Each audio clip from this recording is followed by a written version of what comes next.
నమస్తే, నా పేరు తేజస్విని. బీసీఎన్ న్యూస్ కి స్వాగతం. ముందుగా ముఖ్యాంశాలు. గత వైసీపీ హయాంలో సర్వేరాళ్లపై జగన్ బొమ్మ వేయించేందుకు ప్రజాధనం దుర్వినియోగం చేశారు. విమర్శలు గుప్పించిన కడప ఎమ్మెల్యే మాధవిరెడ్డి.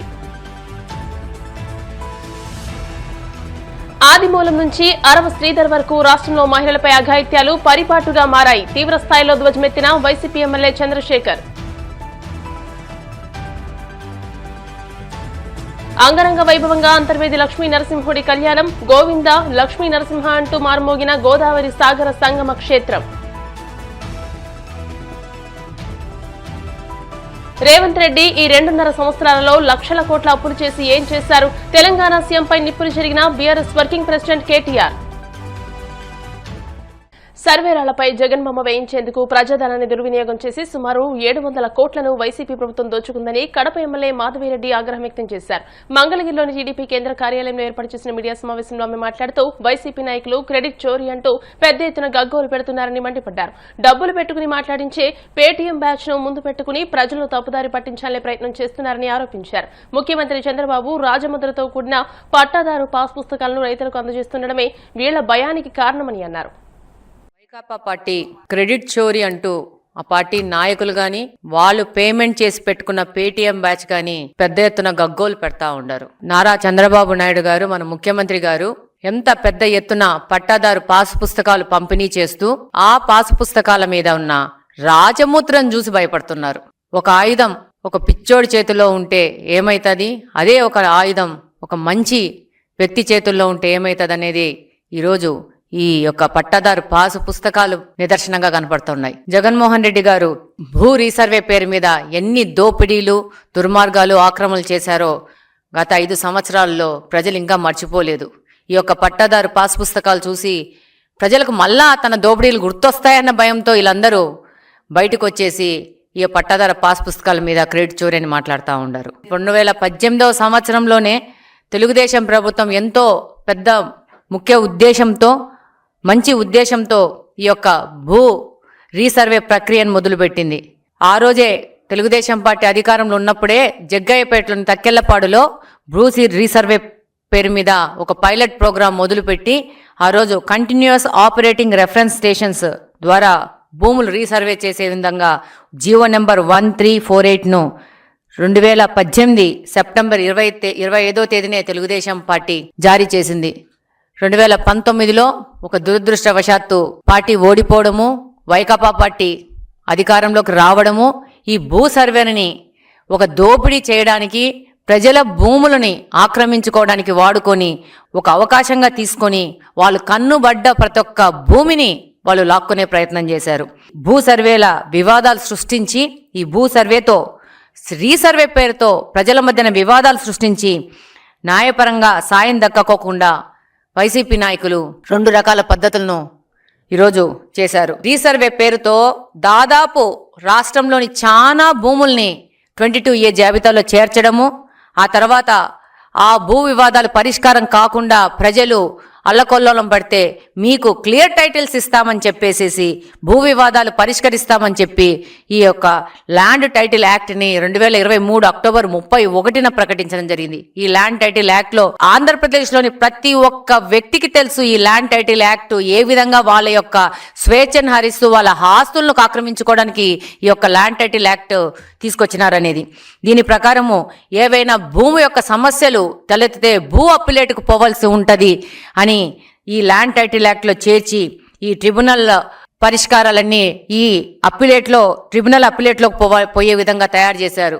దీంట్లో ఈ యొక్క అప్పిలేట్ ట్రిబ్యునల్లో ఉండాల్సిన అధికారులు నీతి ఆయోగ్ చెప్పిన ప్రకారము నిపుణులు, బాధ్యతాయుతమైన అధికారులు, అలాగనే న్యాయ అధికారులు ఉండాలని చెప్పేసి ఈ అప్పిలేట్ ట్రిబ్యునల్లో నియమించాలని నీతి ఆయోగ్ చెప్తే వైకాపా పార్టీ ఏం చేసింది, ఎనీ పర్సన్ అనే పాయింట్ని చేర్చి నీతి ఆయోగ్ని కంప్లీట్గా పక్కన పెట్టేసి ఈ యొక్క ట్రిబ్యునల్లో కంప్లీట్ గా వాళ్ళ యొక్క కార్యకర్తల్ని పెట్టుకునే విధంగా ఒక పెద్ద ఆలోచన చేసి ప్రజల ఆస్తులను హరించడానికి, ప్రజల ఆస్తులను కొల్లగొట్టడానికి 2023లో పెద్ద ప్రణాళికను రచించింది. ఈ యొక్క ల్యాండ్ టైటిల్ యాక్ట్ ప్రకారము ఏవైనా భూ సమస్యలు వస్తే స్థానిక కోర్టులకు పోయే పరిస్థితి లేకుండా చేసి, ఏదైనా కోర్టులకు పోవాలంటే హైకోర్టు పోయే విధంగా చట్టాన్ని తయారు చేసి, రిజిస్ట్రేషన్ ఆఫీసుల చేతిలో రెవెన్యూ వ్యవస్థను మొత్తం ఇరికించేసి రెవెన్యూ వ్యవస్థను నాశనం చేయాలనే ఒక దురుద్దేశంతో ఈ యొక్క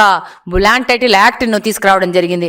ఈరోజు 650 కోట్లు డబ్బును దుర్వినియోగం చేసుకొని ఆయన బొమ్మనేసుకొని ఆ బొమ్మ రాలనంతా మా ఆస్తుల్లో పాతుకున్నాడు. ఏమన్నా నువ్విచ్చావా మాకు ఆస్తులు? లేకపోతే నీ పార్టీ ఇచ్చిందా ఆస్తులు? మా పెద్దలు, మా తాతలు, మా వాళ్ళు, మేము వంశపరంగా వచ్చిన మా ఆస్తుల్లో నీ బొమ్మ ఎందుకు? దిష్టి బొమ్మలు పెట్టినట్టు మీ బొమ్మలు పెట్టుకొనేసి ప్రజాధనం దుర్వినియోగం చేశారు. ఈరోజు పట్టాదారు పాస్ పుస్తకాల్లో ఆయన బొమ్మ వేసుకుంటాడు, మళ్ళా నవ్వుకుంటా మాట్లాడతారు. ఈ బొమ్మ ఉంటే ఇందులో ఏమి మార్పు వచ్చింది? మార్పు 100కు 100 పట్టాదారు పాస్ పుస్తకాల్లో వచ్చింది. పట్టాదారు పాస్ పుస్తకాల్లో మేము ఈ భారతదేశము గౌరవించే రాజముద్రతో వచ్చింది మాకు పట్టాదారు పాస్ పుస్తకము. నీ బొమ్మ కావాలంటే నీ పార్టీ కార్యకర్తలకు అందరికీ టాటో వేసుకో, వాళ్ళ మోకాల మీదనో, ఈపుల మీదనో, చేతుల మీదనో. రాష్ట్రంలో మహిళలపై జరుగుతున్న అఘాయిత్యాలపై ముఖ్యమంత్రి చంద్రబాబు నిర్లక్ష్య వైఖరి ప్రదర్శిస్తున్నారని వైసీపీ ఎమ్మెల్యే తాటిపత్తి చంద్రశేఖర్ తీవ్రంగా మండిపడ్డారు. రైల్వే కోడూరు నియోజకవర్గానికి చెందిన మహిళకు జనసేన ఎమ్మెల్యే అరవ శ్రీధర్ చేతిలో జరిగిన అన్యాయంపై స్వయంగా బాధితురాలే ముఖ్యమంత్రి చంద్రబాబుకు ఫిర్యాదు చేసినా పట్టించుకోకపోవడం దుర్మార్గమని విమర్శించారు. రాష్ట్రంలో పరిపాలన పక్కదారి పట్టిందని అన్నారు. 10 విహారయాత్రలు, 3 హత్యలు, 6 మానభంగాలు, ఇదే ఈ రోజు రాష్ట్ర పాలన పరిస్థితి అని మండిపడ్డారు. అక్రమ సంబంధాలు లోబర్చుకొని భయపెట్టి మహిళల్ని లొంగదీసుకోవడాలు, ఈ రాష్ట్రంలో వ్యవహారాలన్నీ పక్కకెళ్ళిపోయాయి. 10 విహారయాత్రలు, 3 మర్డర్లు, 6 మానభంగాలు, ఇది ఈ రాష్ట్రంలో పరిపాలన. ఎవడి మీదన్నా చర్య తీసుకుంటారా ఈ మానభంగం చేసినటువంటి ఎమ్మెల్యేల మీదంటే?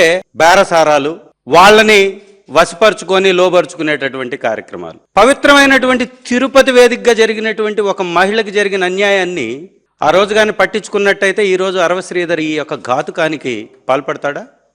అరవ శ్రీధర్ యొక్క వ్యవహారం ఆ వీడియోలో చూశాను నేను. అతను జుహుత్సాకరమైనటువంటి వ్యవహారం, ఆ మెసేజ్లు, ఒక చిన్న బిడ్డ కలిగినటువంటి మహిళని కొట్టి లోబరుచుకున్నాడంట. ఆ మహిళ నన్ను కారులో అత్యాచారం చేశాడు, 5 సార్లు నాకు అబార్షన్ జరిగింది అతని వలన అని చెప్తే మహిళా కమిషన్ ఏం చేస్తుంది? స్పందించదా? చంద్రబాబు నాయుడు గారు వద్దన్నారా? హోంమంత్రి గారు ఏం చేస్తున్నారు? ప్రతిపక్ష నాయకుడి మీద ట్వీట్లేసి అపహాస్యం చేయడం, ఇదేనా మీ యొక్క హోంశాఖ కార్యక్రమం? హోంశాఖ అంటే ఇంట్లో ఉండే శాఖగా మార్చేసింది అనితమ్మ. వర్క్ ఫ్రం హోమ్గా చంద్రబాబు నాయుడు గారు అన్నారు కదా, పోలీసుల్ని వర్క్ ఫ్రం హోమ్ నుంచి చేస్తామని. వర్క్ ఫ్రం హోమ్ అనేటటువంటి విధంగా పాతాళానికి పోలీస్ వ్యవస్థను తొక్కేసింది అనితమ్మ. హోంమంత్రి గారు సాక్షాత్తు ఈ రాష్ట్ర ముఖ్యమంత్రికి ఆ మహిళ సంక్రాంతి సందర్భంగా చంద్రబాబు నాయుడు గారు కుప్పం వెళ్ళి మరి అర్జీ ఇచ్చిందంట చంద్రబాబు గారికి.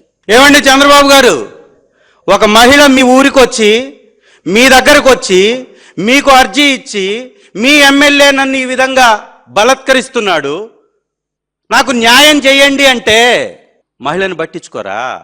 ఇదేనా మీ 40 సంవత్సరాల ఎక్స్పీరియన్స్? ఇదేనా 40 సంవత్సరాల రాజకీయం? ఇదేనా మహిళా లోకానికి ఉన్నటువంటి విలువ? ఒక కలెక్టర్కి అర్జీ ఇచ్చినట్టు, ఏదో 100 రూపాయలు పోతే అర్జీ ఇచ్చినట్టుగా, ఎవడో పొలానికి దారి లేకపోతే అర్జీ ఇచ్చినట్టుగా, ఒక మహిళ జీవితం, వివాహం చేసుకున్నటువంటి మహిళ, చిన్న బిడ్డ కలిగినటువంటి మహిళ, ఆ మహిళ జీవితానికి సంబంధించినటువంటి వ్యవహారంలో ఈ విధంగానా చంద్రబాబు నాయుడు గారు ప్రవర్తించేది? అదే మీ ఇంట్లో ఎవరినన్నా మహిళని అనకపోయినా కానీ అన్నామని చెప్పేసి బ్రహ్మాండం బద్దలైపోయినట్టుగా మాట్లాడిస్తారు. ఈ రాష్ట్రంలో ఏ సమస్య లేనట్టు, అది ఒక్కటే సమస్య అన్నట్టు అననటువంటి దానికి రాద్ధాంతం చేసినటువంటి చంద్రబాబు నాయుడు గారు, తెలుగుదేశం పార్టీ ఇవాళ ఈ మహిళ గురించి ఏం మాట్లాడతారు? ఒక మహిళని కుప్పంలో చెట్టు కట్టేసి కొట్టారండి. వాళ్ళకేదో అంతంత మాత్రాన డబ్బులేదో ఇచ్చేసి దాన్ని కూడా పక్కదారి బట్టి ఇచ్చేశారు. కోన రవికుమార్ గారు ఒక అధికారిని ఇబ్బంది పెడితే ఆముదాల వలస ఎమ్మెల్యే, ఆ మహిళ బయటకు వచ్చి వీడియో రిలీజ్ చేస్తే చర్యలు ఉన్నాయా? ఇది ఈ రాష్ట్రంలో జరుగుతున్నటువంటి తెలుగుదేశం పార్టీ యొక్క పరిపాలన. సిగ్గుపడండి.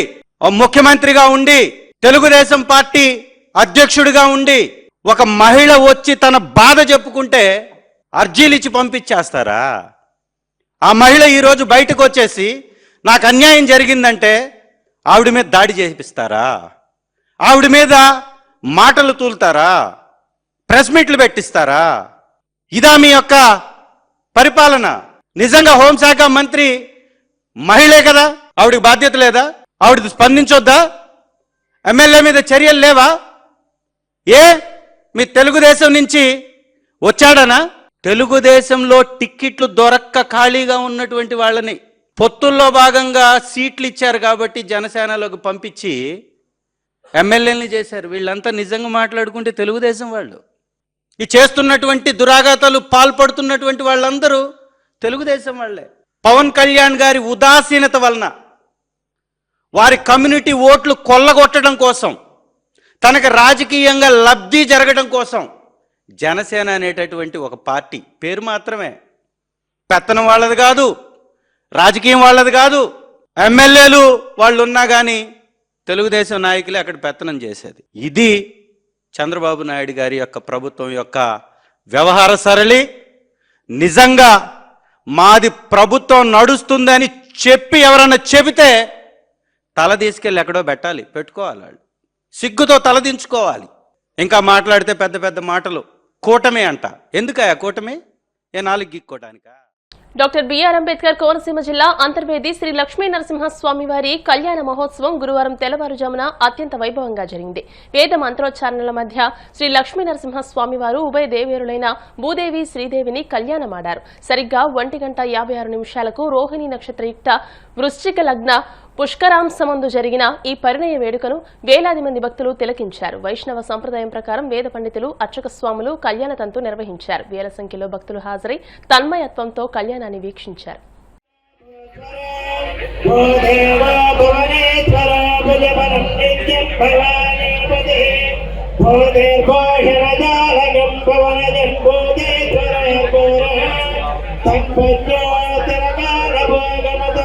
లక్ష్మీకరం మంగళం సావధాన సునమే సావధాన హే లక్ష్మీ నృసింహధ్యాన సావధాన ధర్మం భాగవతం భగేర నృపజం భాగవతం భాగజం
ఇప్పుడు కాసేపు ప్రకటనలు.